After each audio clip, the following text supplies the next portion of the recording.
Trust and confidence placed in them and will continue to enhance their services. So, as to serve you, call now. Get connected. 870-246-2611. That's 870-246-2611. Call, click, or come by. MitchellFuneralServices.com. Don't wait till we need it. Call us now. Let's walk through this street. 870-246-2611. Yeah, that's how many people. You know I got you. And service you can depend on. At Mitchell Funeral Home. Hi, I'm attorney Theodore Thompson for the Council Law Works, and I want to help you through legal matter. Whether it's criminal defense, bankruptcy, personal injury, or family law, I want to help you. I can be reached at 501-503-5095. Don't pay for legal issues. All right, good people, man. I'm gonna holler at y'all. All right, man. Appreciate you coming in, bro. No problem, man. I'm working on us another female code. I gotta find us somebody for Friday.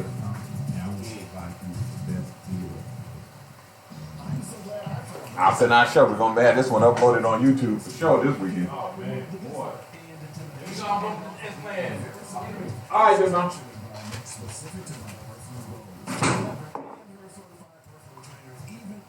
Nutritional guidelines for my personal workout. It's about me at a Kick Above.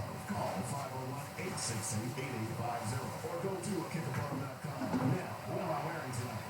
Thanks to a Kick Above, I look marvelous. Yeah. Appreciate you. All right, man. Have a good one. All right. I'll be listening in. I gotta run the Russellville right quick. All right.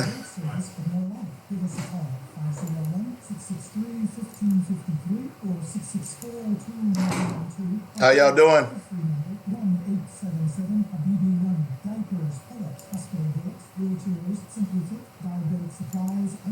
Hey, Pookie, how you doing, man? Good to see you. Miss Jackie? Guess who's on Joynet Radio? It's your girl, Alexander Coffee Conversations with Lakeisha. Coffee Conversations with Lakeisha is an interactive online daily devotional that rightly divides the Word of God. It's Kingdom, baby. Join us Monday through Friday at 5 a.m. Central Standard Time. That's weekday mornings, 5 a.m. at joynetradio.com.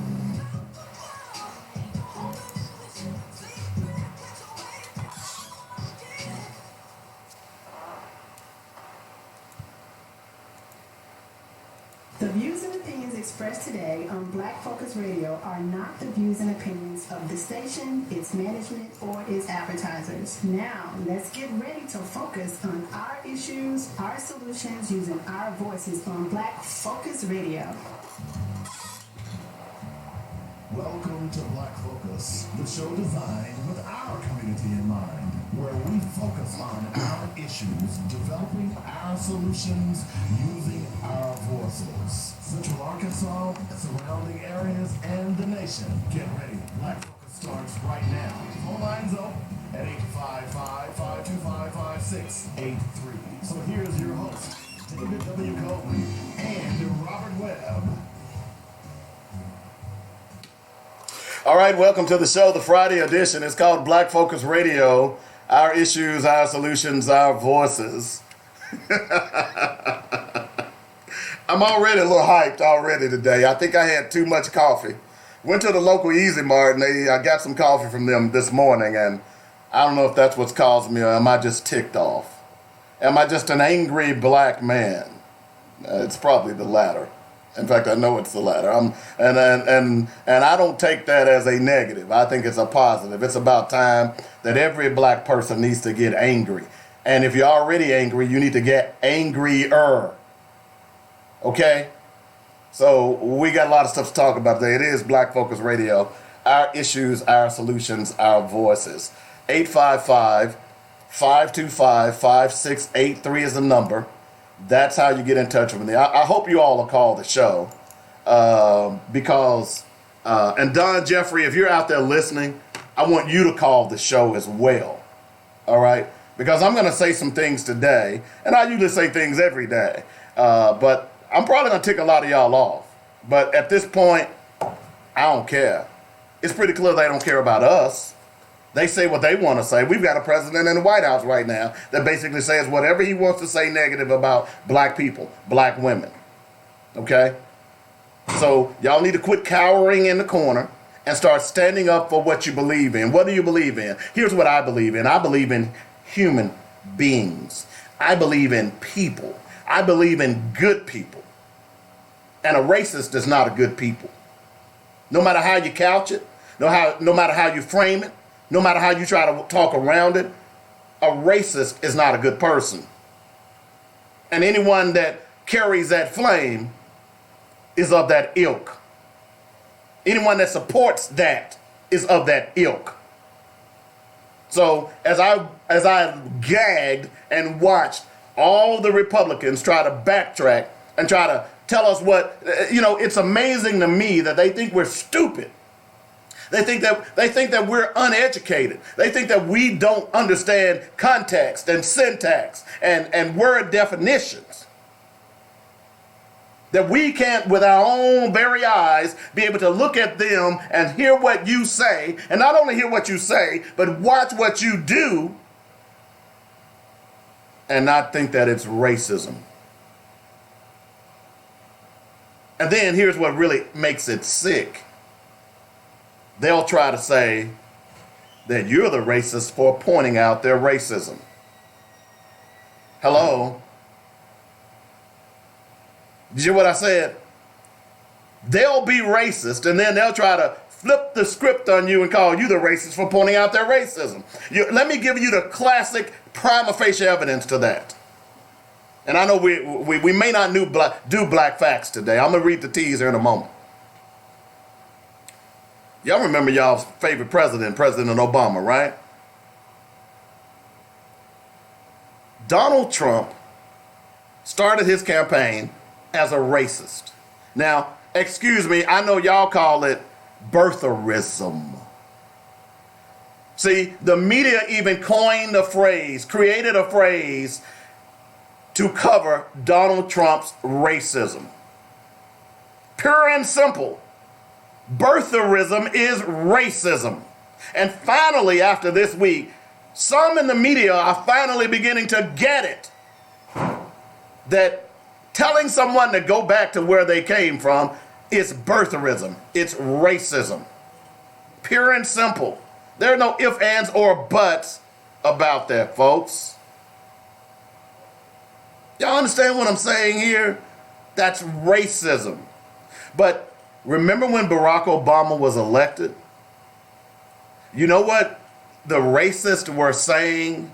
The racist right? I don't call them the alt-right, because the alt-right is nothing more than the KKK. Remember what the racist right started saying? Oh, Obama has done more to hurt race relations than anybody else because he ran for president and won.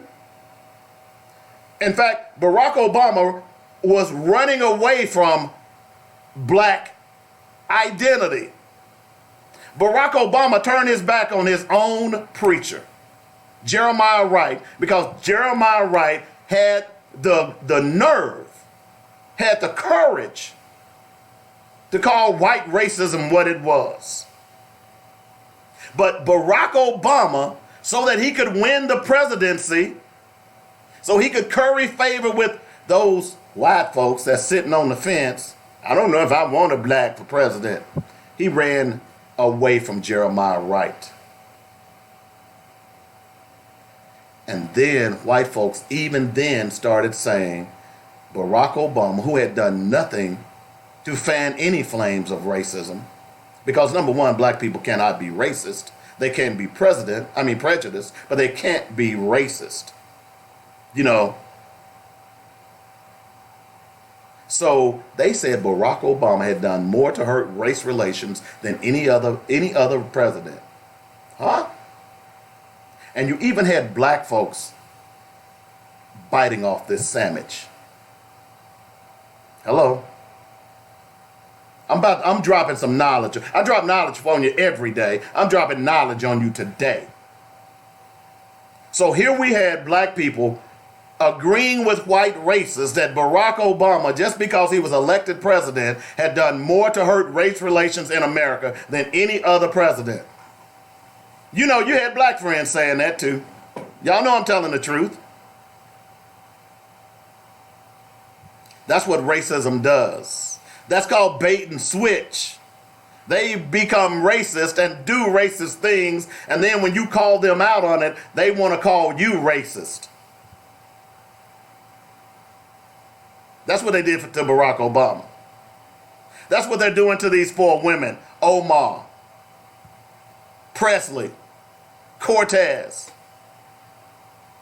and Tlaib.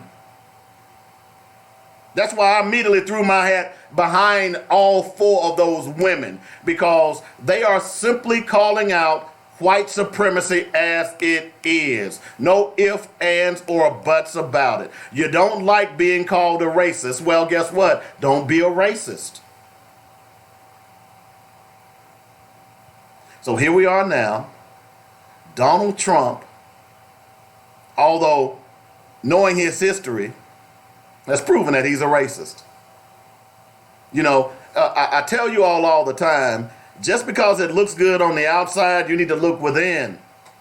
You need to look at their history. When you're out there in the dating scene, don't just look for what they're doing now. Look at their history. That's why many of y'all get caught up in BS in relationships, because y'all so caught up in what's in front of you, you don't look behind them. So Donald Trump had a history of racism. Even before he was born, his grandfather was ran out of Germany. In fact, his father was a Ku Klux Klan member. And here's what really killed me about when you go back and the media start talking about that. They said, well, you know, Donald Trump's dad was caught at a meeting with the KKK. Dude, why you at a meeting with the KKK?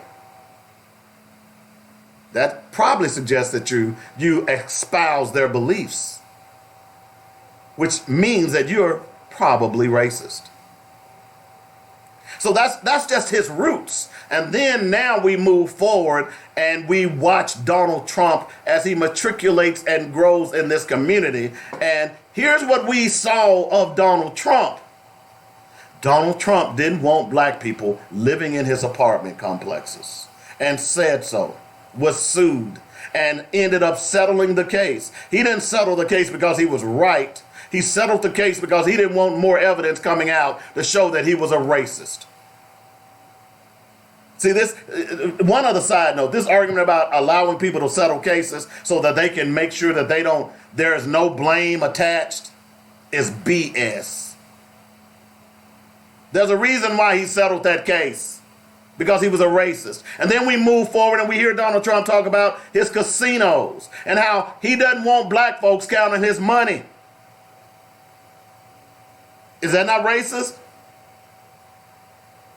So we have a pattern of his family being racist, his grandfather, his father, and now we're beginning to see that same pattern develop. Even before he decides to run for president, we're beginning to see that same pattern develop with the son, Donald Trump. We see that. We see that. But for some reason, black people don't want to see it. You don't want to see it. You know, that old saying, you can't see the forest for the trees. So now moving forward, 5 young black men in New York City were accused of a heinous crime.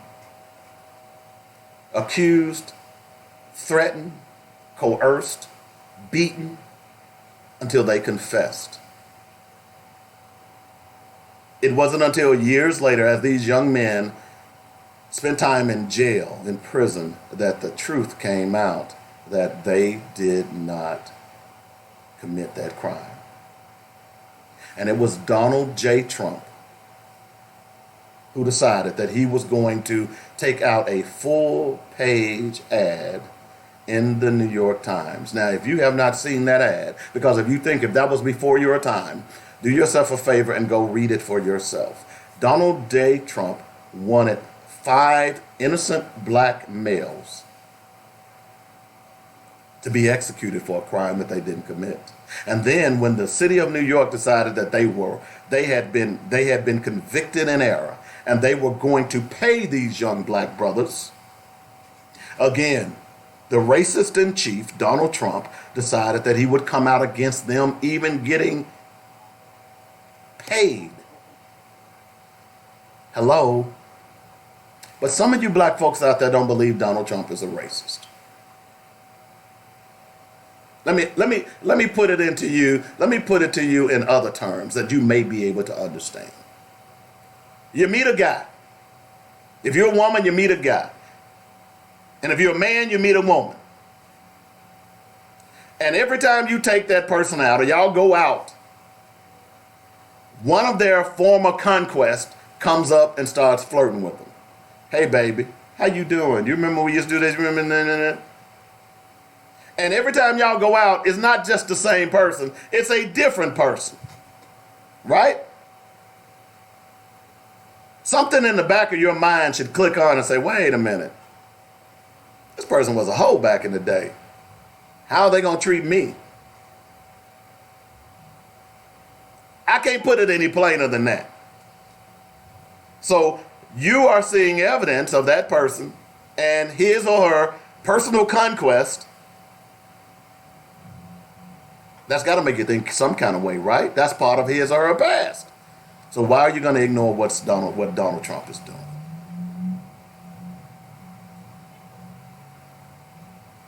So this should not be surprising you. What surprises me is that black people continue to fall for this okie doke. Y'all continue to fall for this okie doke. And it's kind of sad. That's really the bottom line of that. But let me go ahead and read the teas. I was kind of fired up from the last show, so I had to get that out. I had to breathe. Okay? So it's Booklist Friday, by the way. We're recapping books of empowerment for the people. Of course, as you know, over the last 12 weeks, I've been talking about 2 books that I've read that I began research on back when I was 27, 28 years old to launch me on the path of empowerment. So I'm giving those books to you. Once I'm complete with the book list as a whole, I'm going to post the entire book list. Okay? I'm all about the natural hair movement, but some of you all need to comb your damn hair. I'm just going to be real with you. Okay? Please go back and look at pictures of the Fros from back in the day. Please.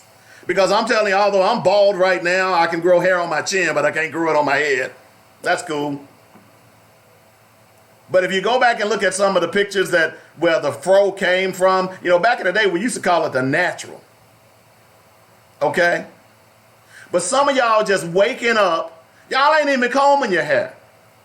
Remember when people used to come to school back in the day and they'd have what kind of blanket they had because the blanket would be in their hair? That's what I'm saying. Come on, folks. We're going to talk about that a little bit today. All right? Also, so you think Asians love you. Go to a local or national. I got a local and national story to prove that they don't give a damn about black folks either, but you still giving them your money. Aren't you? That's what we're going to talk about today. Because at some point, if we're going to save ourselves, we must first save ourselves. We can't be sitting around expecting someone else to do it for us. That's pretty clear. We've had 200 years of them showing us that they don't give a damn about us.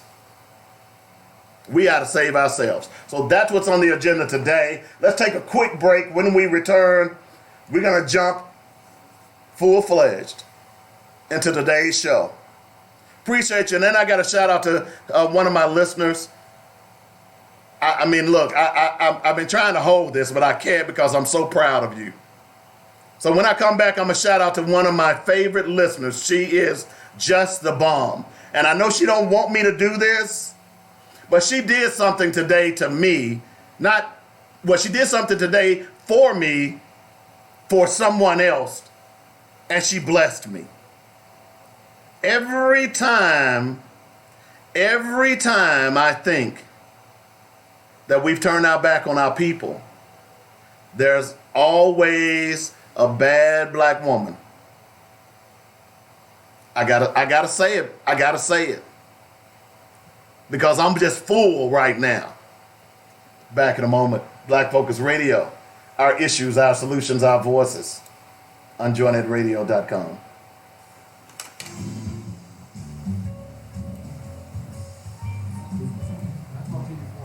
How many people come up to you and say, hey, I didn't know you had a business? Yeah, that could happen when you don't advertise. I have a solution. Advertise on joinnetradio.com and let the world know that you're in business. I know what you're thinking. Advertising is so expensive. I've got a great package for you that will cut your expense and increase your bottom line. It's only $125 for startup of new businesses. Call me, David W. Copeland, at 615-554-0568, and I'll put together a package specifically for your business. Now is the time to tell the world, hey, I'm in business. Come spend your money on quality goods in my store. Let us help you at joinnetradio.com. Here's the number. Call me 615-554-0568. We are here to assist you in building your brand. Hi, I'm attorney Gilda Thompson from the Thompson Law Firm, and I want to help with your legal matters. Whether it's criminal defense, bankruptcy, personal injury, or family law, I want to help you. I can be reached at 501-503-5095. Don't face your legal issues alone. You need an attorney whose primary objective is to provide you with the best legal representation. Our office address is 415 North McKinley, Suite 710 in Little Rock. I'm attorney Gilda Thompson, and I want to provide you with the best legal representation. I'm so glad I found the Kick Above. It's like my very own personal training studio. A Kick Above removed the guesswork and intimidation and offered me a very supportive and structured environment specific to my personal goals. Kim Leverett and her certified personal trainers even offered nutritional guidelines for my personal workout. It's about me at a Kick Above. Call 501-860-8850 or go to akickabove.com. Now, what am I wearing tonight? Thanks to a Kick Above, I look marvelous. Mitchell Funeral Home welcomes all of Arkadelphia and Arkansas in Clark County since 1966. At Mitchell Funeral Home, they understand that the funeral is a celebration of life and legacy, so the entire staff takes great pride in the caring, personal, and professional services they provide. Cremations, funeral planning, burial policy, life insurance, notary, and monument sales are just a few of the services they offer. Flexible packages are available as well. Mitchell Funeral Home appreciates the trust and confidence placed in them and will continue to enhance their services so as to serve you better. Call now. Get connected. 870-246-2611. That's 870-246-2611. Call, click, or come by. MitchellFuneralServices.com. Don't wait till we're needed. Call us now. Let's walk through this together. 870-246-2611. It's quality you can appreciate and service you can depend on at Mitchell Funeral Home. All right, welcome back to the show. I want to remind people tomorrow, the weekly sports magazine on joinnetradio.com. We'll continue to talk about the NBA free agency. We'll talk a little NFL this morning, college football, and we'll get into more about how much money your black child is worth when they're playing football at some of these major universities. The shock is that Arkansas is 15th. We'll talk about that more tomorrow. So before I do that, look, all right, I'm not going to call a name, but one thing that you all know is that I love young people.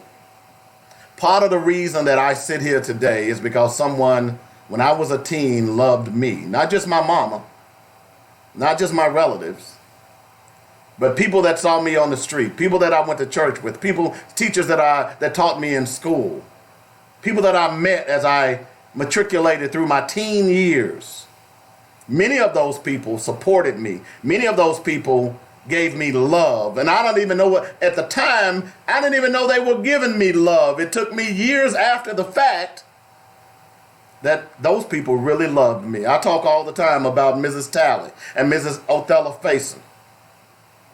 Mr. Talley, Samuel Hudson Jr., Ben Madry, Clifton Towns. I talk about all of them. And many more who just touched my life briefly. I tell you all the time that I'm going to live forever. And you know how I'm going to live forever? Now, Some people say, oh, well, you're going to be a Christian. No, that's not. I'm going to live forever because every time I see a young one person, I try to impart knowledge on them. I try to give them something that can help them live their future lives. And if it's successful, then you know what they're going to do? They're going to take what I taught them and they're going to teach the next young person that they know.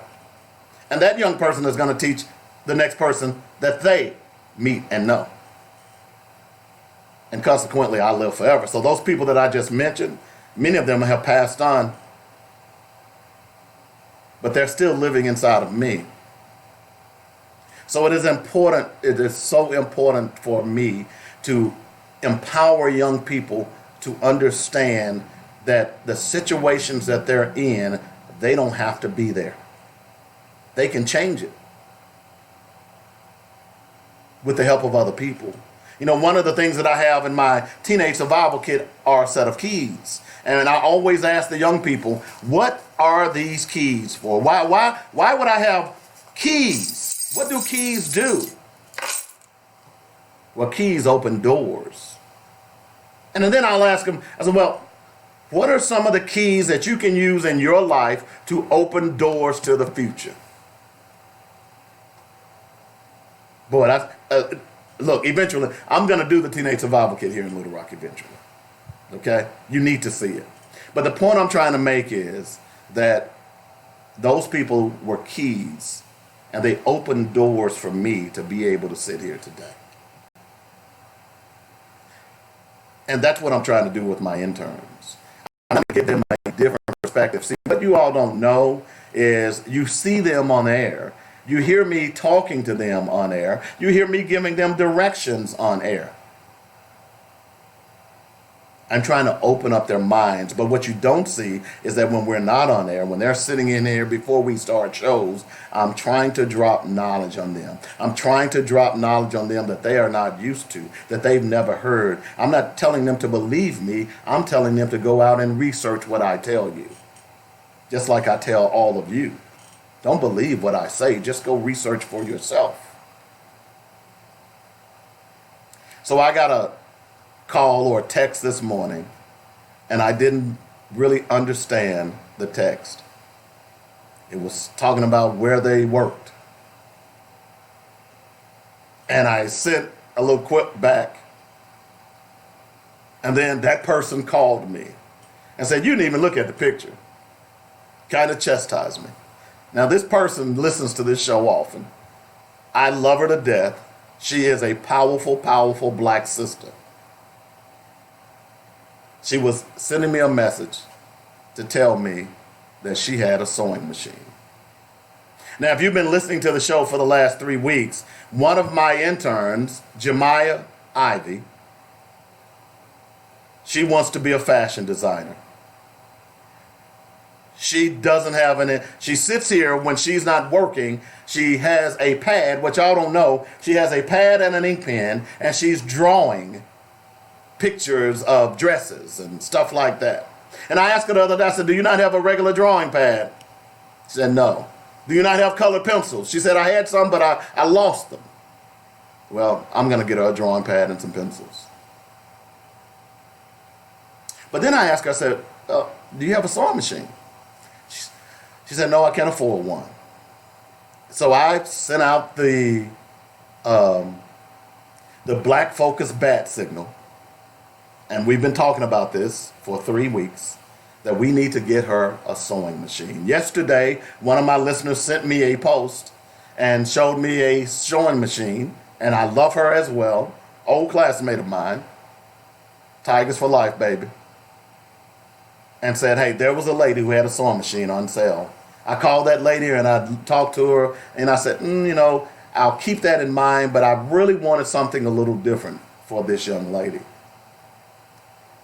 This morning, this powerful black queen contacted me and said, hey, I have a sewing machine for this girl. She said, you didn't even look at the picture. I said, I sure didn't. I'm sorry. And then she started chastising me, calling me old and stuff like that. Hurt my feelings, but that's okay. I then looked at the picture. And this sewing machine was in a box. this sewing machine was in a box. And then I looked closely at the picture, and this sewing machine still had a label on it, a sales tag on it. This powerful black queen took her money and went and bought this little sister a sewing machine. And what this sister don't know is that as I talked to her, I was about to cry.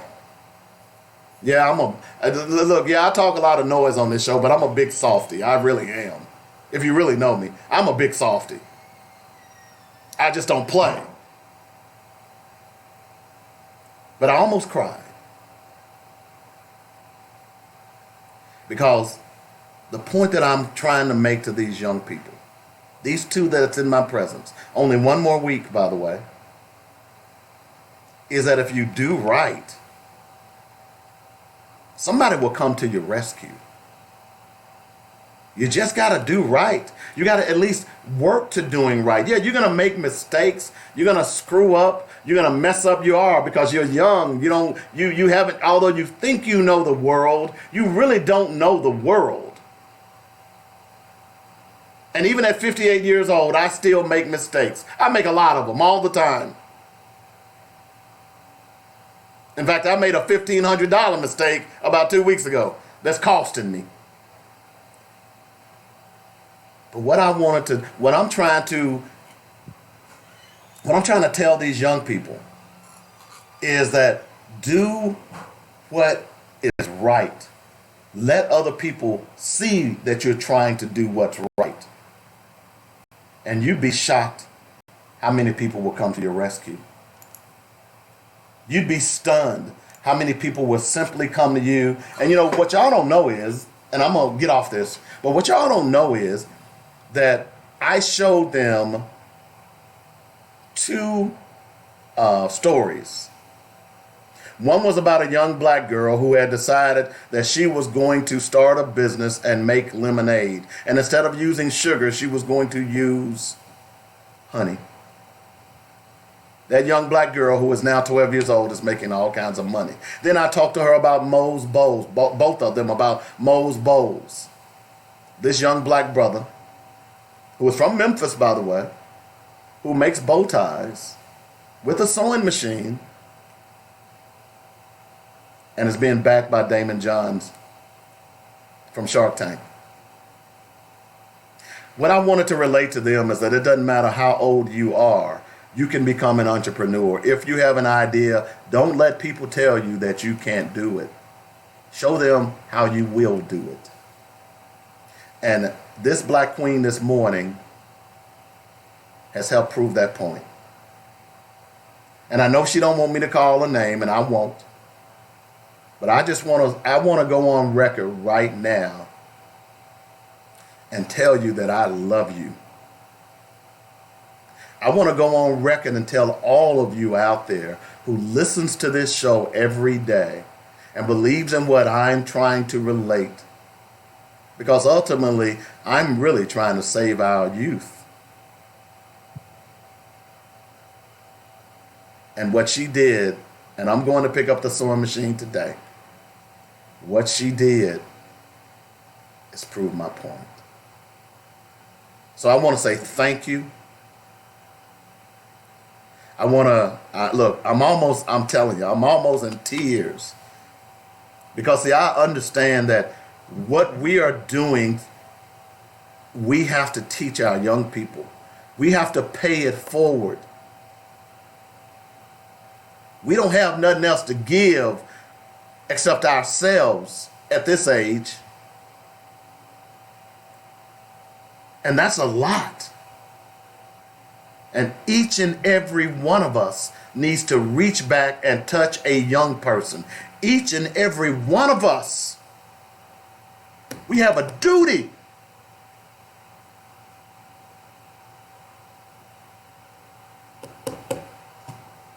And I want you to know I love you. Thank you. Thank you. Woo!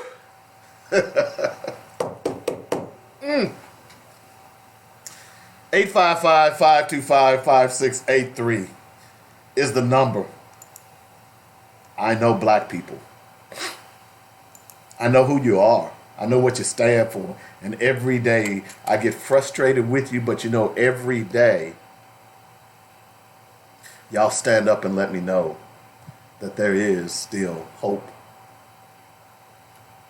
And long as we have hope, and long as we start moving towards that hope to bring those dreams into fruition, we will be successful.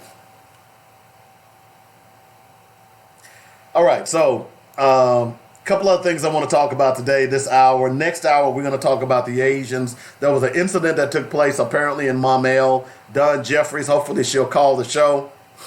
But I'm going to use that as an example of why we got to start taking care of ourselves. I know, I talk about it every day. But why y'all tell me, why is it that they make you repeat the multiplications every day when you're growing up in school?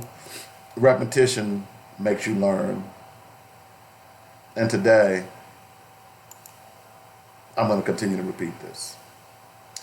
So where do we want to start? That'll be next hour, because we're going to talk about, I'm going to give you two examples of how Asians, one nationally and internationally, and one locally, why you need to start taking care of ourselves. Okay? So we'll do that here at the top of the hour. Here's what I want to talk about today for the rest of this show. I want to talk about how you're getting up and wearing your hair. And this is mainly ladies. In fact, I'm going to talk about some of these guys. I saw a guy the other day, and had I not seen him up close in person, I'd have thought he was a girl.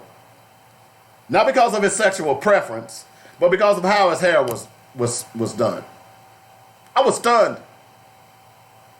Why y'all got these boys wearing their hair like girls? I'm sorry, I don't get that. I mean, it's confusing to me. I'm an old coot. Why y'all got these boys looking like girls? Now, that young brother was clearly a brother, because when I finally I saw him in a store, and I could only see the top, his head up. So, and it was from the back, so I thought it was a girl. We both arrived at the counter at the same time, and pretty clear he was a brother, because he had his pants hanging off of him. You know how these young people look today. Had I called him a woman, he'd have been pissed off. He'd have been ready to fight me. But from a distance, he looked like a woman. But that's neither here nor there. That's not what I want to talk. I want to talk about you sisters who are walking around with naturals. I'm going natural today. That's great. I love the embracement of your hair being beautiful the way it is. But you got to do something to it. Me and a friend of mine was talking about this the other day. Believe it or not, back in the day, I had a big fro. It was called a fro. Before it became a fro, and I meant before the show, I meant to look up, where did the word afro come from? I meant to look that up. Because when we first started wearing the fro, it was actually called the natural. I got a natural. Okay? That's what we used to call it. So then, as the black movement evolved in the 70s, they called it a fro, an afro, where it was called an afro. And then, of course, the derivative thereof became just the fro. Okay? So, the question is, why y'all won't fix y'all fro, man? Do yourself a favor. In fact, I'm looking at a sister right now on Facebook, and I just typed in the word afro. It pops up. She's got a beautiful fro. It's nice and rounded.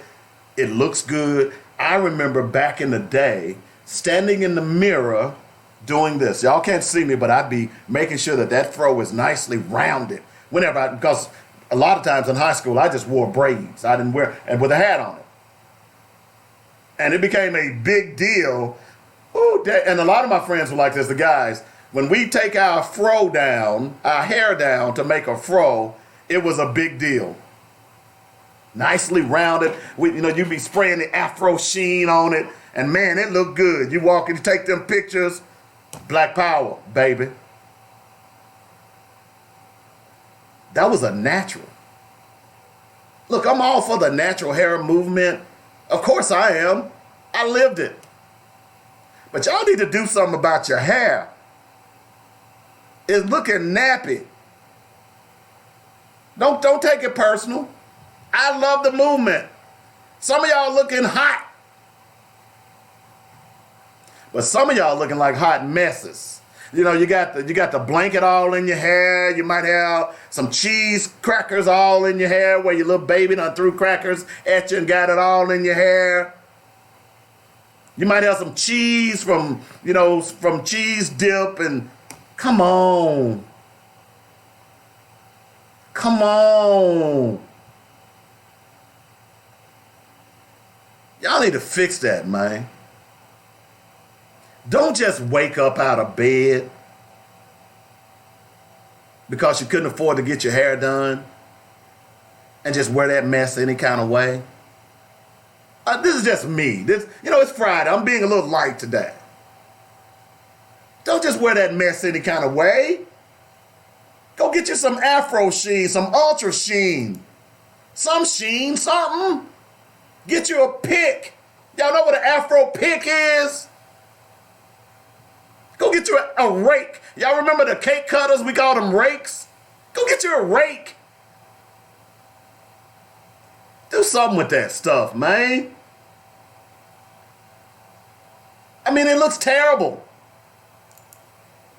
I know you think you're looking good, but it looks bad, folks.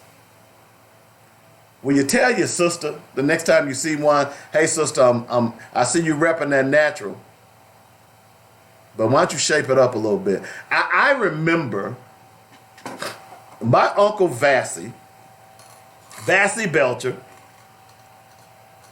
Yeah, they doing free flow dreads now. That's what LaTanya's saying. Jackie knows. Jackie says, right, you did not go out without that fro being shaped and on point. I'm telling you, man. That fro, man, it fit your head. It was nicely rounded. You didn't have one hair sticking up. You carried your rake or your pick in your back pocket so that when you had a chance to go to the bathroom, you'd be in the bathroom, fluffing that sucker. Man. I'm just saying, folks. Let's clean this up. Let's clean this up. I was going to tell you about my Uncle Vassy, who used to cut hair right there on 16th and High. You all remember where the old Soul Brothers Records used to be, right? There was Mr. T's, there was Soul Brother Records that was ran by Mr. Anthony, and then, of course, there was a barbershop. And my Uncle Vassy, by the way, who was one of the first black sheriffs in the state of Arkansas, he was also a barber. And my Uncle Vassy was an old school. He had a deep voice like this. Come over here, boy. What you doing? Okay? Woods Barbershop. There you go. Said right there on the corner, right across the street from Ballard's Barbecue, diagonally across the street from Velvetex, right there on the corner, Woods Barbershop. And my uncle cut hair. And I was in the 8th grade. And I had just began to grow my fro. Okay? So I go into my uncle, and this was one of the first times I'd ever let Uncle Vassy cut my hair. I'm chuckling because this was in retrospect, it's really a funny story. So I go in and I haven't forgotten why, because I knew the type of barber Uncle Vassy was, because Uncle Vassy also, prior to him going to Woods Barbecue on 16th and of High Street, I know y'all call him Martin Luther King now. Uncle Vasta used to cut hair down on 9th Street at Elite Barber and Beauty. Remember, I told you I literally grew up on 9th Street. My uncle did hair in Elite Barber and Beauty. My aunt did, well, actually, it was my great uncle because Uncle Vasta was my aunt's uncle. So he was my great uncle. Okay? And she did hair in that in Elite Barber and Beauty. So I never let Uncle Vasta cut my hair. So then I go over to Woods, and Uncle Vasta said, boy, get on up in this chair. You know you got to go. And I was waiting on this other barber to do it because I would let him cut my hair. I wouldn't let Uncle Vasta, because this other barber was a little younger. He was a little hipper. So I went ahead because I was in a rush, and I climbed up in the chair, and Uncle Vasta started cutting my hair. And Uncle Vasta literally cut my hair. In fact, Uncle Vasta cut my hair off. And as I sat there in the chair, I could see the locks of my hair falling down on that wrap, you know, that cape they put over you. And I was saying, wait a minute, Uncle Vasta, you cutting too much. He said, boy, shut up, get inside. By the time we were finished, Uncle Vasta had literally cut me bald. Of course, it looked nice. I had a little line, you know, back in the day, you know, one of those cuts.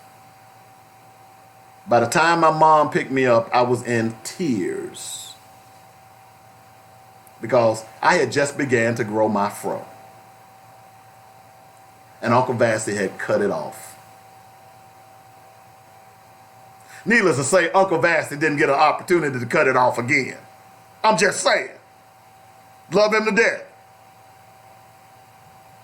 But no, you weren't cutting my hair anymore. But as I went out to the car, I walked out of the car and I was just crying. And my mom said, well, what's wrong with you? Who did something? I said, Uncle Vasta cut my hair off. And my mom looks at me and she said, boy, shut up. It looks good. I ain't gonna ever let him cut my hair again. And by the way, I paid Uncle Vasta with my allowance. So I could choose who I could cut my hair because I was paying it with my allowance. To make a long story short, I remember, and you all helped me out again, I started going to the barber on 26th and High Street. Y'all know that little barber shop that sat right there on 26th and High Street. You know, you go across Roosevelt, there was a little barber shop right there. Man, I hate it. I went there for years. Even got my first blowout. Y'all remember blowouts where they blow your hair out so your fro would be bigger and thicker and more luscious? And all he would do, he would charge me $5 to do a line. That's how I did my hair. And man, when I take my fro down, it was looking on point. So all I'm saying to y'all is this. You sisters out there that's going natural, please, don't wear your blanket to work. Don't wear your lunch to dinner. Do something about your hair. I don't mind the natural look. This is just me. But you know what I would really love to see? You know the finest sister to me is a sister that has on a pair of jeans and an afro with a black power side. Go back and look at some of those images of black women back in the day. Do it. I dare you. When I see some of those old film clips, you know the first thing I do is I look at them, I catch them fros. Look at the brothers. Them fros be on point. The only way you didn't have a fro is that you couldn't grow hair. Everybody had a fro. In fact, in high school, you weren't allowed to touch my hair unless you were my woman. And then I kind of look at you kind of crazy. Everybody couldn't braid my hair. I didn't want everybody messing in my head. In fact, my neighbor, Betty White, who lived 2 doors down from me, y'all may remember, I know many of you all know Jerry White, Martha, Willa Mae, Betty, Donald White was a very good friend of mine. She was the only person I let braid my hair. I wouldn't let anyone else do it. So what I'm saying to y'all is I love this natural movement. I love this natural movement. But y'all need to fix it up a little bit, man. That's all I'm saying, sisters. Wear it natural. Go back and look at some of the old pictures of Angela Davis and people like that. Go back and look at them. Them sisters were on point. Ain't nothing. Look, I'm going to tell you, man. I'm sitting here now and I'm going back in my mind. And I'm laughing because if you could go back and look at my yearbook, it's great to go back and look at my 1979 graduating yearbook, my senior year, and look at all those Fros. Sisters. Man, I knew sisters that their Fros were so big, they were as rounded as their shoulders were. Go back, if you have a relative and they have kept their old yearbook, ask them to let you look at the pictures of the black folks with Fros. Man, all I'm asking y'all to do is, hey, keep this alive, keep moving forward, keep this movement alive. But all I want you to do is fix your fro up a little bit, okay? Stop wearing your blanket to church. Just stop it. Stop putting on this fine outfit, this great outfit, and then all you do after that is you don't even comb your hair, you just shake your head. And wherever it falls, that's where it falls. Hello. I still love y'all though. I'm being critical because I love you. It's kind of like your best friend. You walking around with a booger hanging out your nose, and your best friend walking around with you, looking at you, talking to you, and he never tells you that you got a booger hanging out your nose. So I'm your friend. I love each and every one of you. And right now your hair, some of y'all's hair look like hot messes. I don't really care about the weave. I'm talking about you natural sisters. We can talk about the weave another day. But I'm talking about just natural sisters that if you're going to wear a fro or you're going to go natural, then shape that stuff up, man. Go get you an afro pick. Okay? And shape it up. And then you really want to be nostalgic. Take that afro pick and stick it in your head. So that black power, y'all remember those afro picks that had black power signs on them? Y'all remember those that had a black fist? Y'all remember those?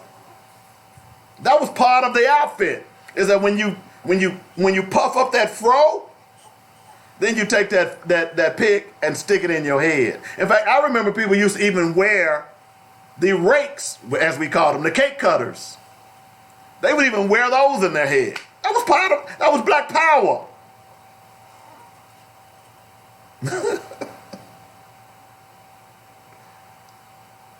Oh man. Just get your afro pick. Jackie, I know you used to have a bad fro back in the day. I remember. I'm just saying, folks. I'm trying to think. I think Jackie, now I think I can almost see your yearbook picture. I actually have my yearbook. It's in storage. I'm gonna go look at it and show some of you. But anyway, I just thought I'd throw that out there. Coming up next hour, we're gonna talk a little bit about we're certainly gonna talk about how foreigners treat black people, and I'm gonna give you evidence. I'm going to give you prima facie evidence. And also, we got the book list coming up. We're going to do 2 more books from my book list coming up in the next hour. You're listening to Black Focus Radio. We're going to take the top of the hour break. We'll be back in a moment. Black Focus Radio. Our issues, our solutions. our voices on joynetradio.com.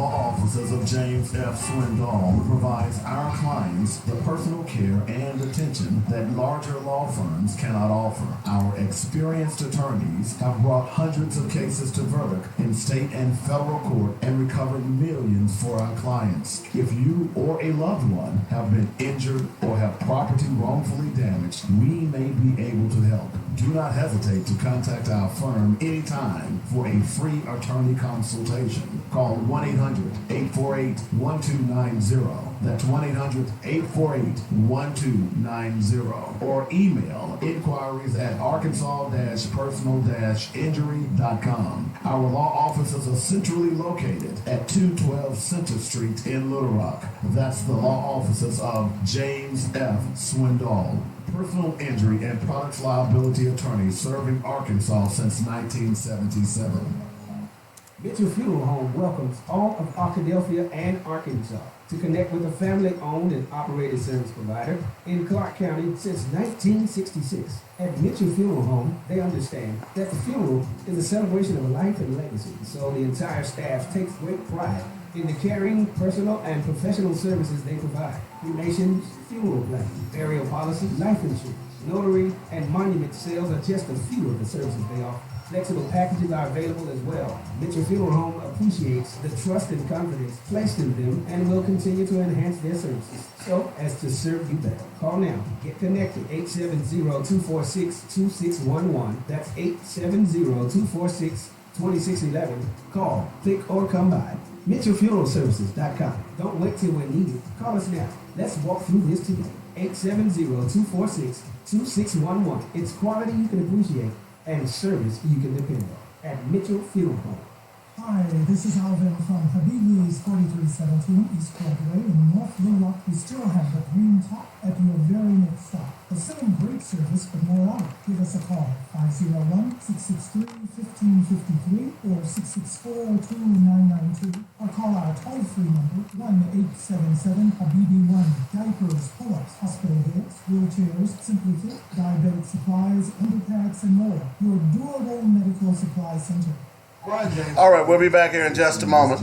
Y'all hang 10. Be careful when you start saying, and so he wasn't as good as Mike, or he wasn't as good as Magic. Every generation you get that. You begin to sound like that old man that lives down the street, and every time you walk on his yard, or you even walk by his yard, he's on the porch, and he's got that little crooked finger, he's like, get off my lawn! Get off my lawn! Join the weekly sports magazine every Saturday, 8 to 10 a.m. on joynetradio.com. Get off my lawn! The views and opinions expressed today on Black Focus Radio are not the views and opinions of the station, its management, or its advertisers. Now, let's get ready to focus on our issues, our solutions, using our voices on Black Focus Radio. Welcome to Black Focus, the show designed with our community in mind, where we focus on our issues, developing our solutions. What's up, Malik? How you doing, man? Appreciate you joining the show. Central Arkansas, surrounding areas, and the nation. Get ready. Black Focus starts right now. Phone lines open at 855-525-5683. So here's your host, David W. Coleman and Robert Webb. All right, welcome back to the show. In the break, I jumped out on Facebook, not Facebook, but Google, and just Googled some afros from back in the day. I just typed in, and you got to be careful. What did this Google search for this search, I just typed in afros. You know, Colin Kaepernick has a pretty nice fro. We didn't call them afros back in the day. We just called them, man, that fro is, man, your fro is on point. Look at that fro. There are a lot of pictures of fros. Some of these newfangled fros, they ain't fros, man. But Michael Jackson had, the Jackson 5, go back and look at some of them old pictures from the Jackson 5. Oh, man. And go back, I'm just going through this. That's some beautiful black women and men with some great fros from back in the day. All right, so anyway, I'm just saying. All right, so this hour we want to talk a little bit. We're going to get serious. This hour we're going to talk about the book list. It's coming up here near the end of the hour. We always do it every Friday at the end of this hour. So I want to make sure that you all understand where I come from. And once I complete the book list, I'm going to publish the entire book list on Facebook. I've been saying that for almost 3 years, so I am going to do it. Okay? We're going to publish the entire book list. Man, remember Dr. J's fro? I just saw a picture of that. Remember, yeah, Dr. J had a bad fro back in the day, man. Okay. I wish I could grow my fro back. I love my fro. But this hour, I want to talk a little bit about, and I've said this over and over again, that it's pretty clear to me that foreigners and other races don't know and they don't understand what black people did for them so that they could come to America and live the lives that they live. So we're going to talk about that here in a moment. But there are a couple of headlines that I do want to get to. I will be remiss in my duty because there have been a couple of things that have popped up that has concerned me. And I think this is Don, Jeff. I think this is Don calling the show. Don, is that you? All right, hang on just a moment. We're gonna let me do some things. Let me just set up this hour and then we'll be with you. You got a moment? Can you hang with me for a few? Okay, great. All right. So Don Jeffrey's on the line, and by the way, you're talking about a warrior princess. You know, I love this girl. I shouldn't say girl. This woman. All right. Look, she don't just say it; she does it. Which we all ought to do. All right. But let me just do a couple of headlines that I think that's important, and one that just came across my desk. But here's one. You all remember me talking about Glenn Casada, who was the despicable Speaker of the House in the state of Tennessee. He has since resigned, but now he wants to use his campaign political action committee funds to pay his alimony. Hello? He wants you, all of you out there, all you crazy folks who donated to Glenn Casada, he now wants to take that money and pay for his alimony.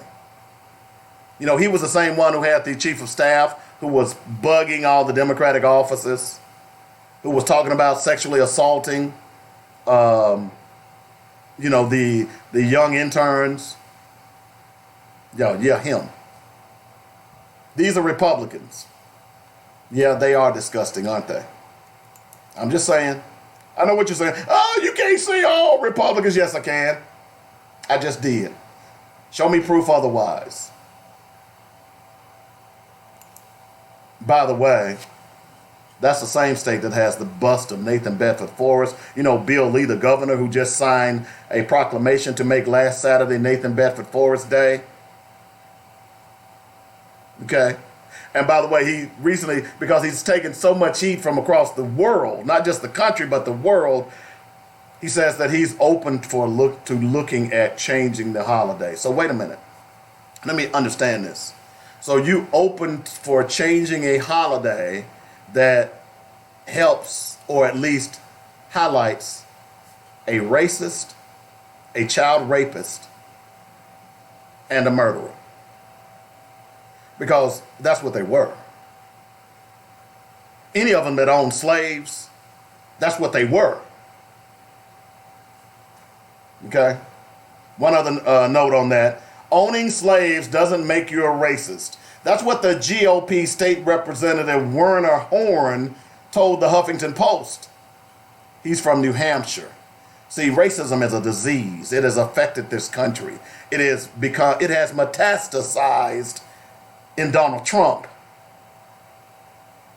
And if you don't get rid of it, if you don't cut it out, instead of ignoring it the way black people have for the last decades, it's going to get worse.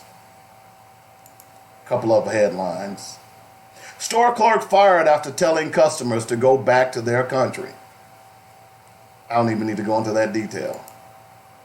Y'all still think Donald Trump is not having an impact? Okay.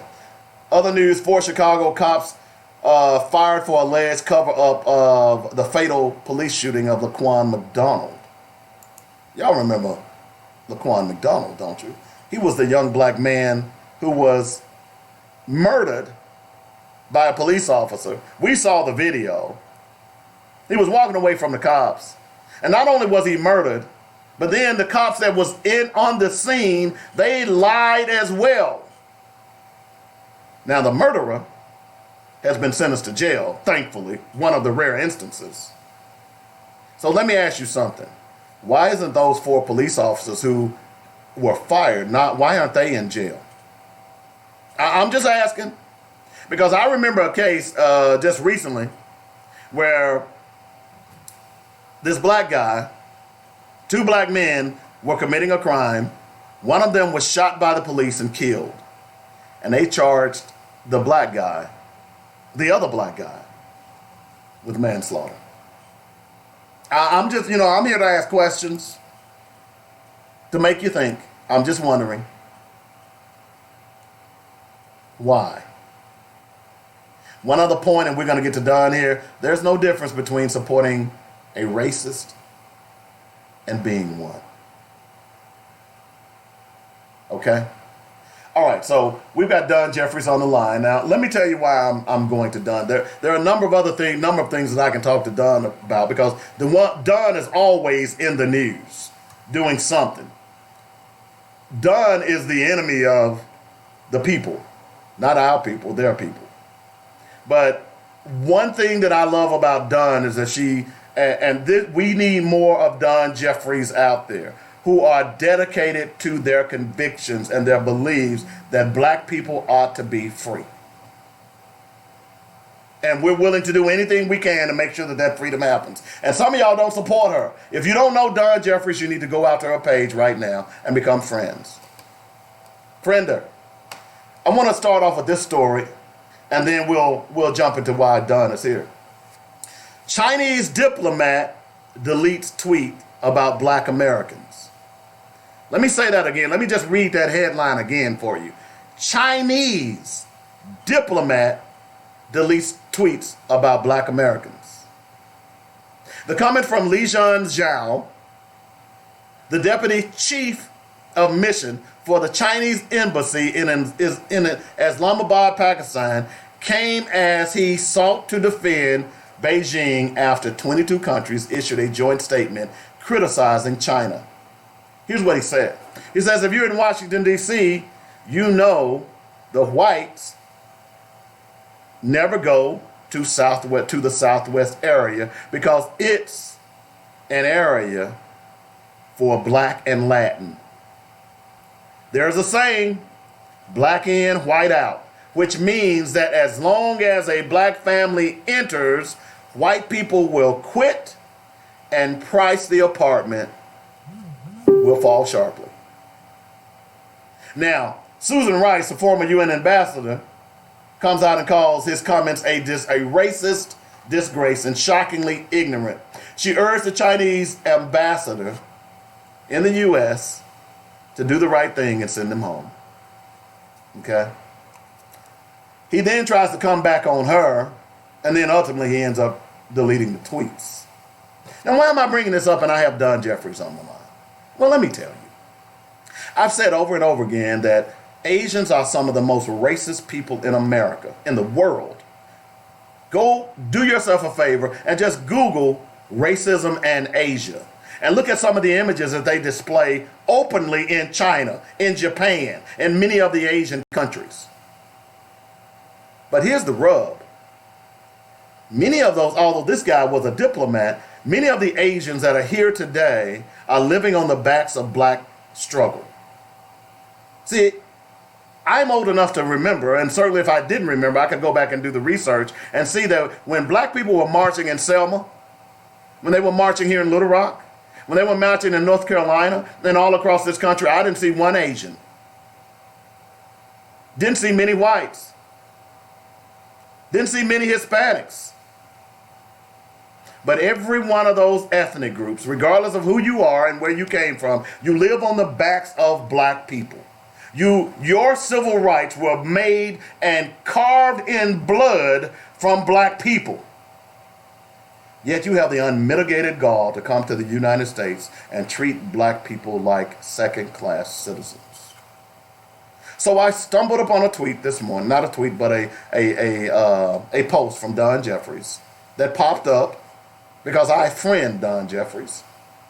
And I began to read this post about this I thought it was a white woman, but come to find out, she was Thai.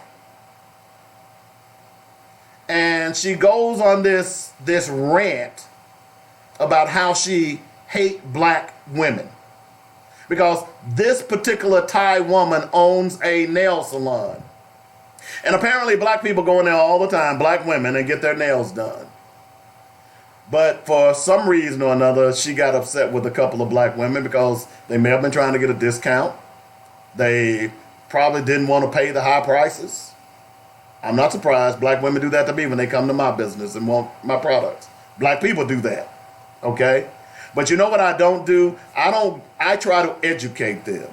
And here's what I'll say. I've said it often. I said, let me ask you a question. Would you go to Walmart and ask for a discount? They get the point. But this racist Asian woman decides to get on Facebook or Twitter or whatever the public medium was and rip black women. And then she realized that, oops, I've made a mistake. I've told you all over and over again, when a racist shows you who they are, don't accept their apologies. Because the only reason that they're apologizing is because they were exposed. That still means that they still have their racist intent and attitudes. When she realized that black women weren't having that, black women like Don Jeffries, she wanted to issue an apology because she works in her mama's shop. Now, if it were me, and if black people were conscious as they need to be, like Don Jeffries, then that shop ought to go out of business. She shouldn't get one more black dollar. Okay? She shouldn't get one more black dollar. And I saw on your feed, Don, and I'm going to let Don in here in a moment. I saw on your feed that even one sister said that she accepted her apology. But I won't spend money with them. Huh? Ladies and gentlemen, I introduce you, and Don has been on the show before. I introduce you to a powerful, powerful black woman, a black warrior princess. Or no, you ain't a princess, you're a queen. No, I need to go ahead and give you a promotion. Don Jeffries. Don Jeffries. Don, kind of encapsulate what's going on. And by the way, I need you to say the shop, because if you don't know, we need to call them out. Because it's time out for Asians, Arabs, Latinos coming into our communities, making money off of our people, and then treating us like crap. I say no more. Go ahead, Don.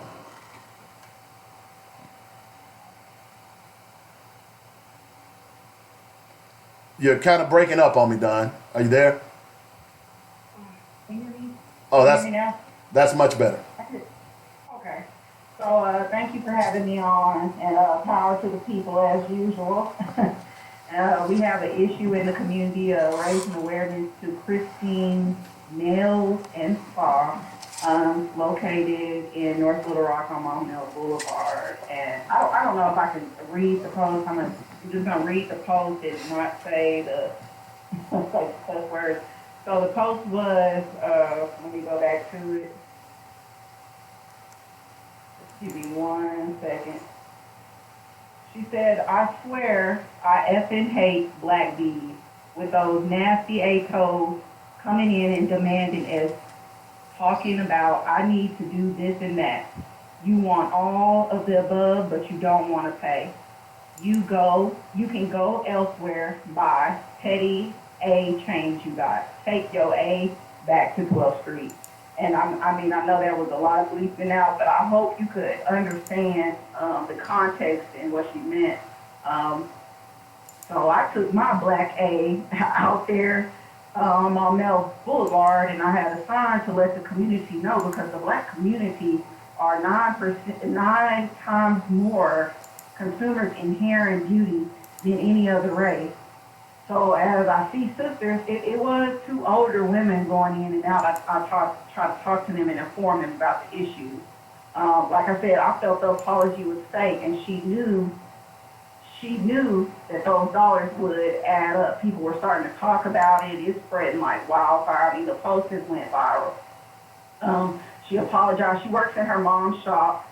I believe the girl's name is Jacqueline.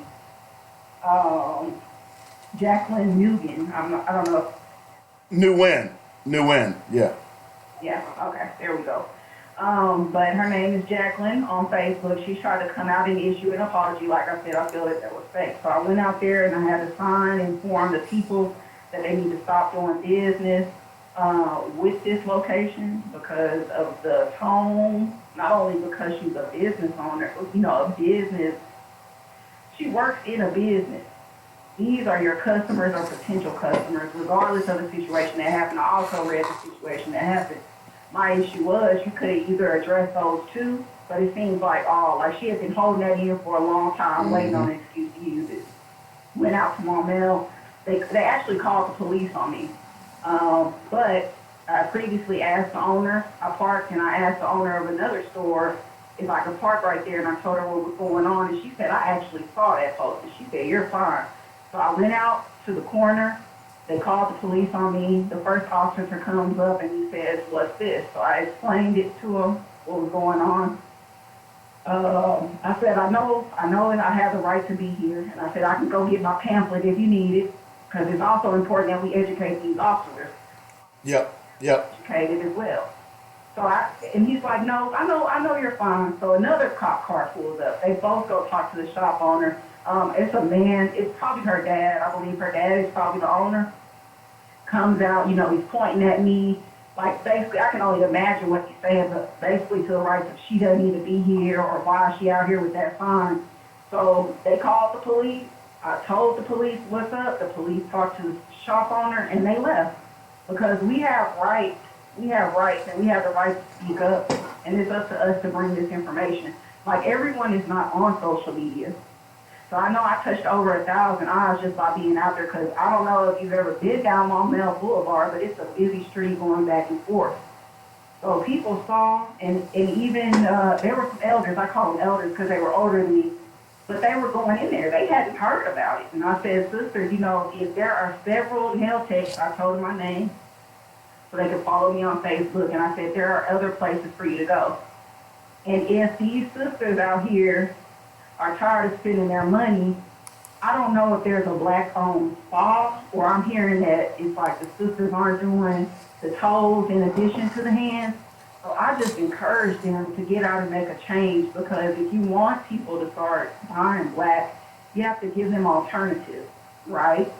So as for this shop, I say shut it down. Don't go back there. If you have to find somewhere else temporarily till we can get on our feet as a community and do it, but from now on, enough is enough. Once they make a racist statement, once they show who they are, it doesn't matter if they have biracial children, because that was a thing. Like, apparently she's dating a black man and they have a biracial child, and she doesn't speak. And this is, I quote what she said to make an excuse, talking about, girl, I grew up around them. I talk black. I don't write papers. I don't speak correct grammar. And I'm like, and even that in itself, the explanation is telling you what she thinks about black. Exactly. Uneducated. Exactly. We don't know how to speak properly. The people I hang around are black women, and they are very educated. Yes, they are. Conversation, know how to write a paper. Like, so don't she, and she even, that's what she thinks. But she has ignorant people who are probably her friends, or too forgiving, just giving her like sympathy, saying, oh girl, we understand, or I would have said the same thing. It was like, okay, well, what would you have done?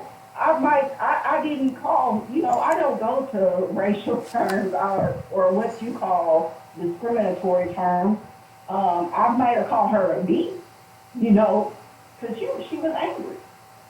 But she told how she felt. It just wasn't the bees. It was these black bees with your dusty feet go back to 12th Street. And if you know where 12th Street is, that's on the west side in the hood. So again, she makes another reference to black people.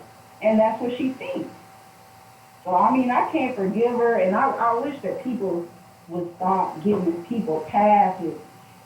We have to keep building each other up, and yes, it's going to take time to break down those walls and start coming together and start uplifting each other. Well, And that's no excuse. well done. You make an excellent point, because at the end of the day, what offended me, and I'm going to tell you this, believe it or not, I used to be in the nail business it's been about 30 years ago. My now ex-wife and I started a business in Memphis, and it's still in effect. It's called Colors the Nail Salon. I think she still has it. I hadn't talked to her in a while. And it was before the influx of Asians into that business. And we ran into a lot of problems because once the Asians began to get in that business, black women who were her regular customers were then leaving her to go to the Asians. And, survival of the fittest. We understood that. A lot of people don't understand. It's the same with the hair business. Is that many of them are the suppliers. They are the distributors. So they are able to offer you a cheaper price for cheaper products, by the way, because of that fact. Black people are not in that distribution business. They're not in the hair business. The sister that had a hair salon, a black hair shop down in Bryant, who is now out of business. Her number one problem is that she had to negotiate with many Asians and Indians to get hair in her shop. And quite often they would not call her back because they wanted to corner the market, and they were not going to help black women. Although they wanted to make money off of black women, they were not going to help another black woman start a business and be successful in selling hair. Okay? That innate racism that many of these other countries have. Now, I say all that to say this, and you made an excellent point. Why is it that there aren't any black nail salons in Little Rock or North Little Rock that people can go to? Don't give me this mess, well, I don't do toes. If you're in the nail business, not only did we do toes, we did massages as well. Okay? So if here is a business opportunity for there are so many black women out there and black men who are in the cosmetology business. Black women are longing to give you their money. All you got to do is start that business. But you sure shouldn't be going to a business that clearly, because see, she would not have apologized had you all not called her out. And see, that's the other problem I have. Black people accepting apologies from racists because their racism was exposed. Well, guess what? If they would have never exposed their racism, you would have never known they were racist. So stop accepting these apologies. Turn your backs on them and let them know, here's the apology I'm going to accept. You're not going to do any more business in my community. You're not going to get any more of my money. Then they'll get it. I've said it over and over again. The only way to beat racism is beat them in the pocketbook. And what you did, I applaud you. And that's why I wanted to get you on here for a moment. Because, and let me say one other thing. I applaud what you are doing in this city. Okay? We need activists, not just here in Little Rock, but across this country, who are willing to stand on what's right. And no matter how many people come at you, Don, no matter how many people say you're wrong, no matter how many people say that you don't understand the big picture, you keep on doing what you're doing, girl, because you are on the side of right. And it's long past time for us to stop turning the other cheek. Yeah, you know what I'm going to do? I'm going to turn the other cheek just long enough so I can recover, so I can knock your block off. That's what we need to be doing. It's time out for this pacifism that we have in our community. It's time for us to stand up. And we don't have to be violent, but we certainly can be violent with our dollars. And that means that I'm not going to spend money with the racist. So thank you very much. That's right. Power to the people, my sister. Appreciate you for joining us. You have a good day. That's Dawn Jeffries.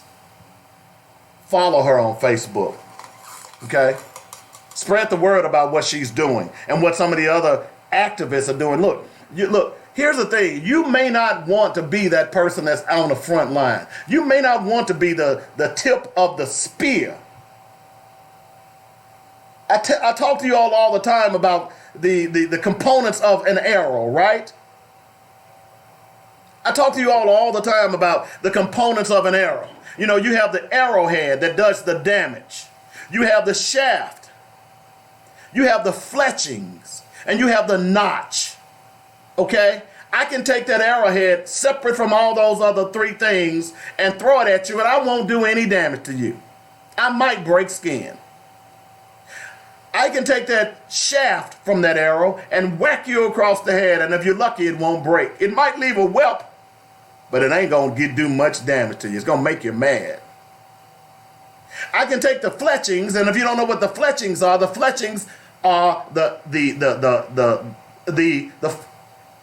feathers on the end of the arrow. Those fletchings are important because that's what helps guide that arrow. But if I take those fletchings separate from the arrow and try to do some damage to you, probably the most I could do to you is tickle you to death. And then that little plastic notch at the back of the arrow, that's just a guide to place it on the bow. That's not going to do any damage as well. But if I combine all four of those things, I can kill you, figuratively and literally. Now, people like Dawn, she's the arrowhead. She's the point of the spear. Okay? I would include myself into that as well. We are the points of the spear. But what we do, what people like Dawn does, is ineffective if she does not have the shaft, the fletchings, and the notch. You all understand what I'm saying? So you may not want to be the point of the spear. You might say, well, I can't really get out there because my job, I understand that. But you know what you can do? You can be the shaft, you can be the fletchings, or you can be the notch. How can you be the shaft, fletchings, and notch? Well, you could pick up the phone and call Dawn and say, Dawn, I agree with what you're doing. I'm going to participate. I'm not going to go back to that shop. How can you be the fletchings? You can send Dawn a donation, or any other people that are out there being the point. It doesn't matter where you line up behind Dawn, people like Dawn and myself and all the other people of Robert Webb and all the other people out there that are fighting. The point is that you got to line up behind them. You got to make a choice now. Unfortunately, America is making you make a choice. Your president is making you make a choice. And it's really not about black and white. It's about what's right and what's wrong. And your choice has to be, if I can't be the point of the spear, then I can certainly be the shaft or the fletchings or the notch. That's what I'm talking about. That's what we're talking about, folks. Is that we are the masters of our own fate. We have the capacity to solve this problem. The question is, what will it take for us to realize the power within our own communities? Because apparently black people being murdered in the streets by police hasn't done that. I just read the story about Laquan McDonald. I asked you the other day, what is the difference between Eric Garner and Muhammad Noor? Muhammad Noor, a black police officer who was doing his job But for some reason, Muhammad Noor wasn't afforded the same rights, or I should say, privileges that white police officers get. What is the difference in what happened to Emmett Till and what is happening to these young black boys every day? There is no difference, folks. Dead is dead. And until we stand up and decide that we are going, not going to them and asking them, please don't kill our children anymore. Please don't take funding from our public schools anymore. Please, Mr. Massa, please. And I'm thinking back, and I can just see in my mind the black mother who just had a baby, and Massa has taken that baby and is going to sell it. And I can see her on her knees with tears flowing down the sides of her cheeks, begging Massa not to sell her baby.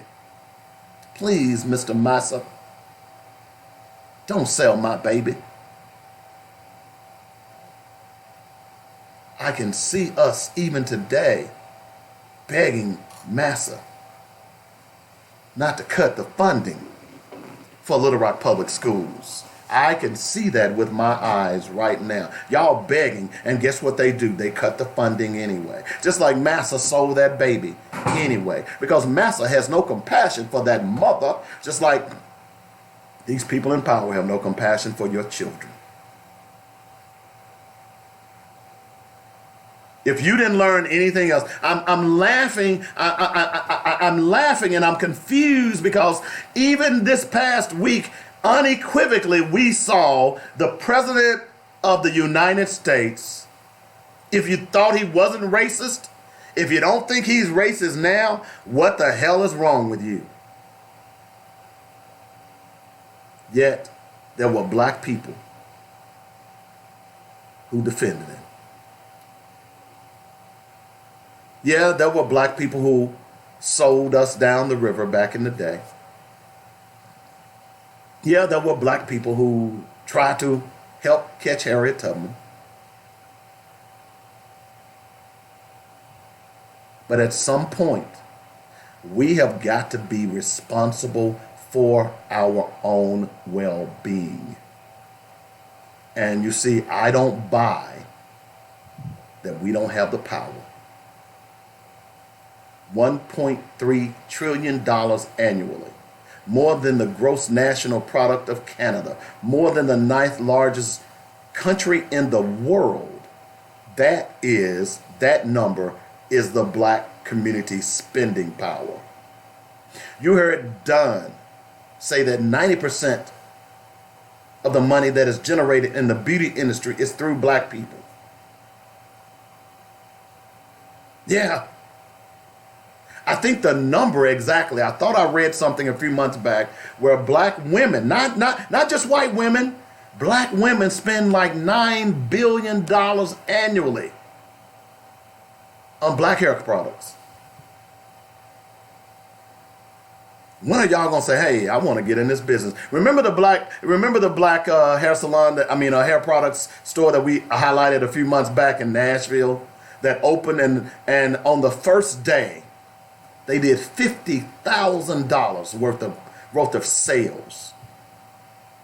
Sisters were lined up around the corner to get into this black business. I want to know why y'all not doing it here. I want to know why, because every time I see sisters, y'all be looking sharp.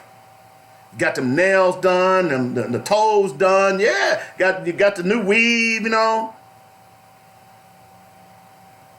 But none of that came from none of that money that you spent went to black businesses. None of it. None of it. I remember when my ex and I were married, before we got the salon, she used to do nails in one of the salons in one of the malls in Memphis, in the Mall of Memphis. And she called me up one day to come up to get my nails done. Afterwards, one of her coworkers, because not only did they do nails, they did hair as well, they cut hair. One of her coworkers came up to me and said, "Hey, Dave, I'm glad to meet you. I heard a lot about you, yada, yada, yada. You want me to clip you up?" I said, "No, I'm good. I can do it." You know why I turned him down? He was a white guy. No offense. White guy can't cut my hair. Sorry. Ain't happening. Now, today, I ain't got to worry about it. I ain't got no hair to cut. But what I'm trying to relay to you all, that I do every day on this show, and it's really a simple message, is that it's kind of like He-Man. What did you say when he would power up? I have the power. Yeah, we have the power. We just don't, I won't even say we hadn't realized it. I think you are afraid to use your power, black people. I think you are scared. I don't know why. You shouldn't be. What would happen if we decided to use our power? What would happen? That's why the other day, remember I told you, look, I have the remedy for, we're not going to ever get rid of racism, because it takes I've said it over and over again, that the only way, black people are fighting racism, but you know, the only people that can get rid of racism is not black folks, it's white folks. White folks created racism. Think about it from this perspective. Your car breaks down. You take it to somebody to fix your car. He fixes it, you pay him, you drive out of the shop, 3 blocks down the road, your car breaks down with the exact same thing that was supposed to be fixed. Do you take it to someone else? And if you do, you go back to that other person and you get your money back. But most likely, you take it back to the person that you had fixed, that was supposed to fix it, right? He created the problem.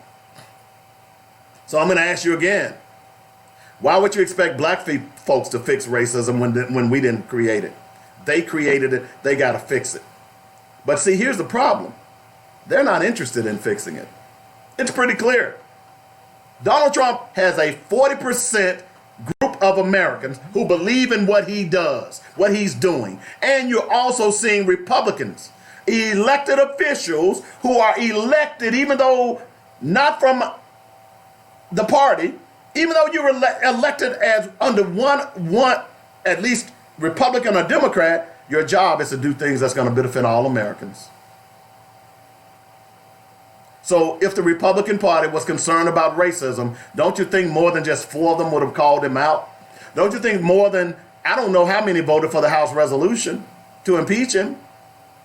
Now, many of them voted on the Nancy Pelosi resolution to censor him. So white folks they're not interested in getting rid of racism. They've made millions and millions and billions and billions of dollars off of racism. Y'all remember I talked last week about all the companies who are afraid of reparations because they are even today making money off of the banks, Wall Street, Ivy League colleges. The list goes on and on. Do yourself a favor and do a little research. I'll give you the string that you can type into Google. Companies today that made money off of slavery. Even today. So white folks don't want to get rid of racism. They're getting rich off of racism. You see, if racism didn't make them money, there would be no racism. So stop expecting them to get rid of racism. In fact, I tell you to stop fighting racism. You're spinning your wheels, because see, racism is part of your heart. Just like that Thai girl She exposed her heart in that tweet. She exposed her heart in saying that she hates black people. But I need your money, so I'm going to pretend like I apologized. So you'll please come back and give me more of your money.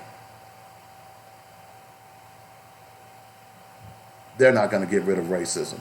The only way to get rid of racism is with your dollars. I've told you over and over again, the most powerful weapon in the 60s was not the marches, not the speeches, not the rallies. It was the economic boycott. It lasted over a year. It was black people who came together and said, hey, you don't think I'm worthy of being treated like a first-class citizen? Then guess what? I'm not going to ride your buses.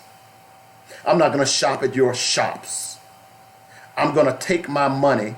And the only fallacy that black people should have done, the black leaders of that time should have done, is said, hey, look, let's figure out a way that we can start our own businesses. Let's figure out a way how we can start our own bus companies. So that we can, look, you were smart enough, those of you who had cars, black people, you were smart enough to put together carpools to make sure many of those people were able to get to and fro to work. But you weren't smart enough, or you weren't future thinking enough to say, hey, let's solve this problem. Let's start our own bus company. Hello. We have the money. We have the power. I think y'all are afraid to use it. I think you're afraid to use it. And therein lies the problem. Because they know you're afraid. They know you're afraid. They know that you. In fact, some of y'all won't even talk about it in your own houses. I don't want to talk about that mess. Y'all always talking about that black stuff. Well, it should be pretty apparent to some of you all that white folks are talking about that black stuff behind your backs, and y'all haven't gotten it yet. Because some of you very people were saying, oh, we live in a post-racial society. Ain't no color but green. How you like your boy Donald Trump now? How you like the Republican Party now? We know now that Mitch McConnell, the Turtle Man McConnell, he doesn't want you to get reparations because guess what? Part of the reason that Mitch McConnell has money is because his great-great-grandparents, his grandfathers, owned slaves. The money that he inherited came directly from slavery. Oh no, he don't want you to get none of that, although he made money off of free labor. Many of y'all would run around and talking about, oh, Beto this, Beto that, Beto this. I love me some Beto. Guess what? Beto O'Rourke's parents, great-grandparents, owned slaves. And you know what? Beto O'Rourke was against reparations. Hello. Y'all want to fix this problem? Are y'all afraid? Because, see, I got a son, I got a daughter.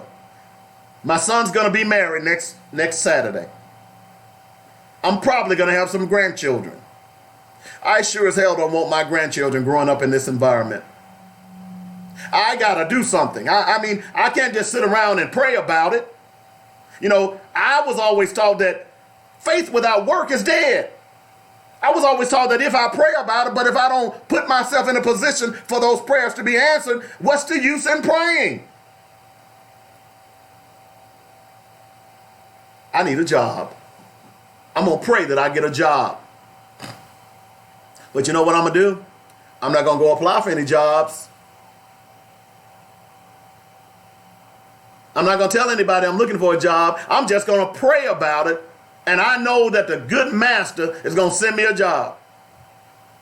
And if you believe that, I got a boat in China that's owned by Mitch McConnell that's importing drugs to America. Look at what's happening in this country. Look at this. Let's just take this sexual abuse thing. I'm going to get to the book list here in a moment. Of all the sexual abuse that we've been seeing, who are the ones that have been going to jail? Black folks. And by the way, we've had black folks carrying the water for these white folks who have been accused of sexual abuse. Haven't we, Oprah and Gail? Don't see you doing any documentaries on Harvey Weinstein and Jeffrey Epstein, Oprah. Massa, you sick? Yeah, we sick. 855-525-5683 is the number. Okay. I just realized we are down to the last 2 books on the book list. So next week I will publish the entire book list for you. So here are the last 2. This one is by Carl T. Rowan. Carl Rowan is was a renowned black author and newspaper columnist, by the way. The name of this book is called The Coming Race War in America. Now, let me see here. Let me just go out to Google and just see when this book was published. Because, see, there were people who gave you the clarion call. Y'all just didn't want to listen. This book was published October 29th, 1996. And here's my synopsis that I wrote about the book. And by the way, this book list is from, I told you all, people quite often would ask me, where'd you find all that information? Where'd you get that knowledge? I went out and researched it. I wanted to find out if what people were telling me was true. I used my mind. My mind was saying, that really don't sound right. So I went and spent thousands of dollars to educate myself on American history, world history, African history, and religious history. And what this book list is just a beginning of these 30 books, 24 books. See, I didn't let anyone tell me. I did the research for myself. So when I tell you to go do the research, I did it for myself. You need to do it too. It will change your whole perspective. The Coming Race War in America, a wake-up call by Carl T. Rowan. Here's the synopsis that just came up on Amazon. Warning readers that America's radical and economic disputes are escalating to warlike proportions. Okay? A cautionary study cites such symptoms as corporate downsizing, the growth of armed right-wing militias, repealed welfare and affirmative action, and the O.J. Simpson trial. Carl T. Rowan. Here's my synopsis. That was from Amazon. Here's mine. It says, this journalist points to the burned churches in the South, crazed militiamen, Muslim and Jewish inflammatory rhetoric, and the resurgence of neo-Nazism in America as indicators of the coming confrontations which will take place in America's heartland with her own people. From O.J. Simpson to Colin Powell, Louis Farrakhan to Rush Limbaugh, Rowan examines each of their impact on the lives and psyche of the American public and how each of them may or may not contribute to what he describes as a cataclysmic confrontation between the races if America refuses to act now. That book was written over 20 years ago.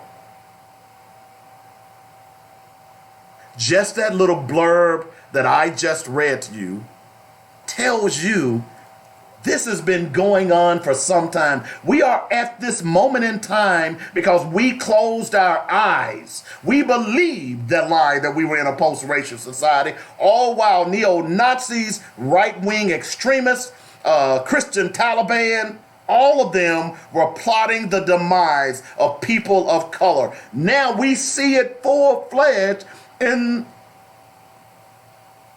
the point of Donald Trump.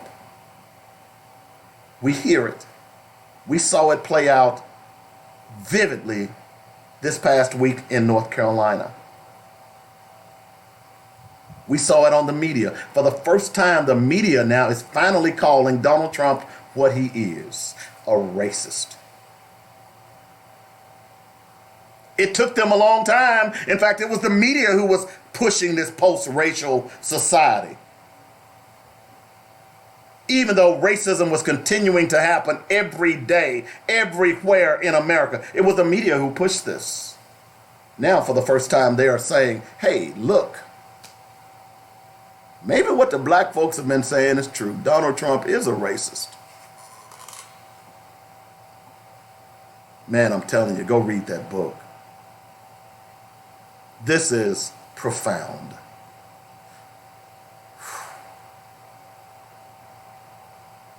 Can I just read that synopsis again?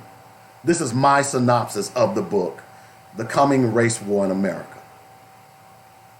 The journalist, that journalist being Carl T. Rowan, points to the burned churches in the South, crazed militiamen, Muslim and Jewish inflammatory rhetoric, and the resurgence of neo-Nazism in America as indicators of the coming confrontations which will take place in America's heartland with our own people.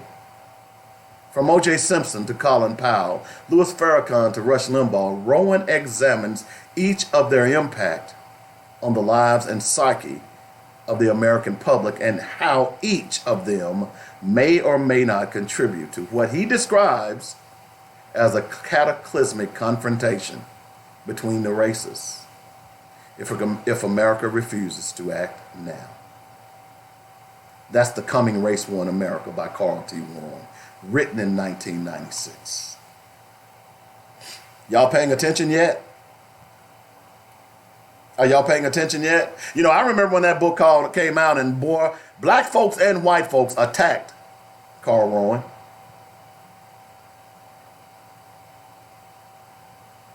You're attacking him now? Because what he said in that book is what's happening today.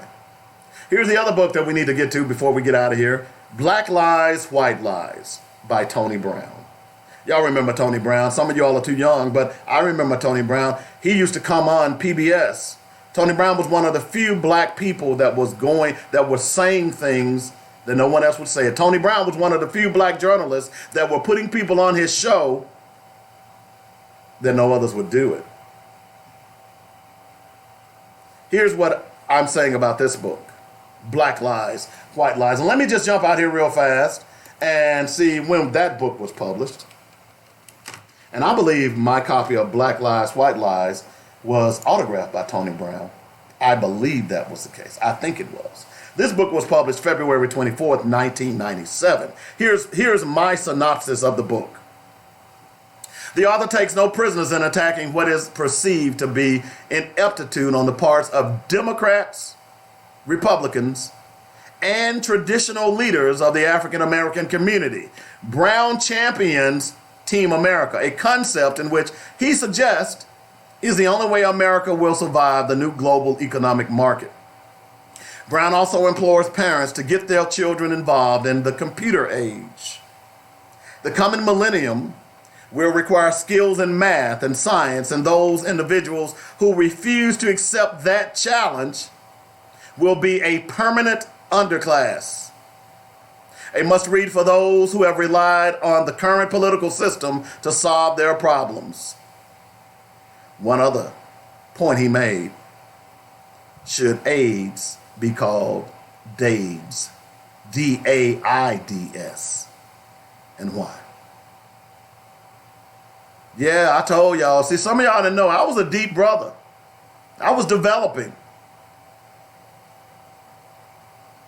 Tony Brown, Black Lies, White Lies. He takes no prisoners. And one of the reasons I love Tony Brown is because he wasn't a Democrat, he wasn't a Republican. He was about black folks empowering themselves. And he was one of the few people early on that was talking about black economic power. And many people, many black people, pushed him aside. Thank you for your book. Thank you for your truth. Look, let me tell you all something about research. You don't have to believe everything someone says. Research it for yourself. And then, before you pass a judgment on that author, let's see if he's telling the truth. Don't read the book because it makes you feel good, like some of y'all do the Bible. Read it for its truth. It's truths, I should say. That's all I'm saying. We do have the power, black people.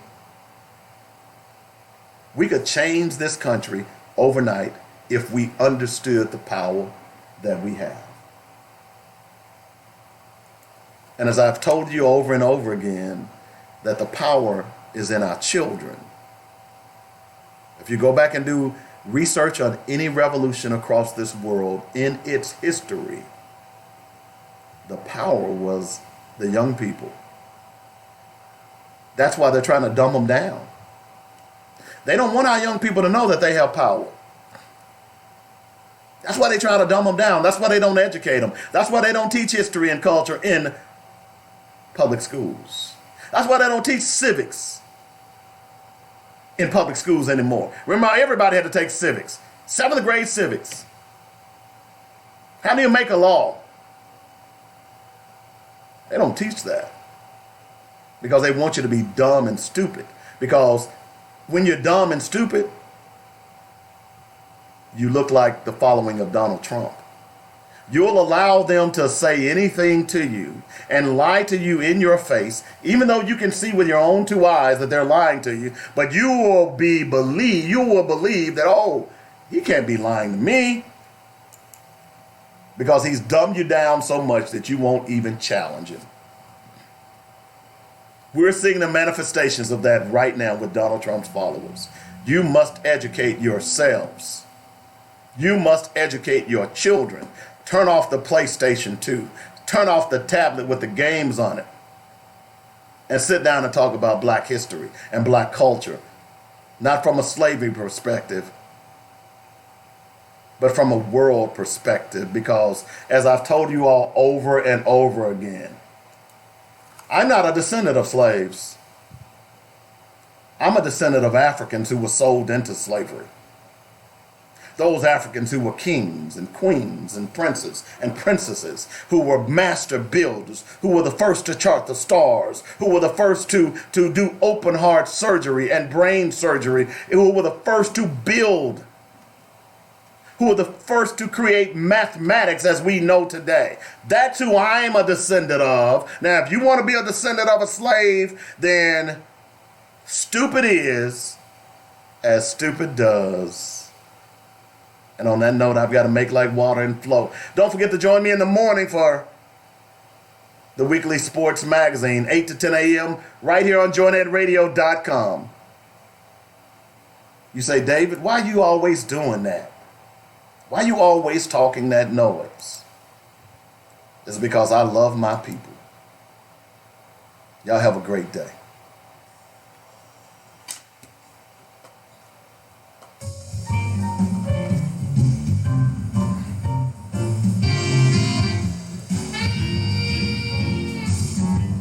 You've been listening to Black Focus, where we discuss our issues with our... Y'all have a great day. And our thank you for voices. joining, and thank you for your support. Every weekday afternoon at 1 p.m. on joynetradio.com.